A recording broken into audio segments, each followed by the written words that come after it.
De Jiske Wijnen in Noord-Est-Friesland en Dantumadio rieden zo'n deze weekend nieuwe routes.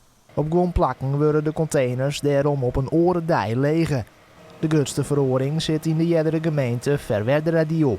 Daar weer nog ruimte omrin.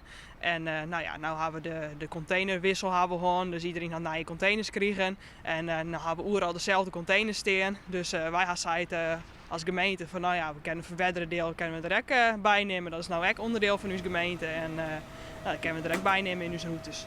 En scheelt dat je hem dan hield? Is dat goedkoper? Nou ja, in wezen wel, want onderin daar moeten wij ook voor betalen. En nu kunnen we het eigenlijk in dezelfde tijd en met dezelfde aantal auto's kunnen we dat doen. Het is wel even wennen, al die nieuwe routes. Net alleen voor de inwoners, maar vooral voor de chauffeurs. Wij als chauffeurs die komen nou ergens oors. Die komen nou van Kalm tot Onverweta. Onze routes worden een beetje langer, omdat we formaal Verwerderdeel erbij hebben. Dat komt er ook al hier voor u bij. En dat verhoort eigenlijk wat.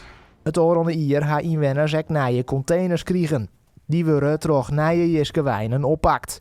Het is daarbij wichtig dat de containers op de juiste wijze delzet worden. Het is een mooie machine bij de bijnwannen zoals Joost. Een hele beetje ruimte tussen. Dat is heel belangrijk. We houden die belading van die auto, daar zitten maar metalen kappen. En die vallen in die kragen. En als ze mooi bijna staan, mooi nice wander, dan kun je ze in één keer pakken. En als ze wat de vier van raast staan, dan wordt ze toch wat omvallen. En dat is wel eens wat lastig voor ons. En dan moeten we eraan, dan moeten we oranje zetten.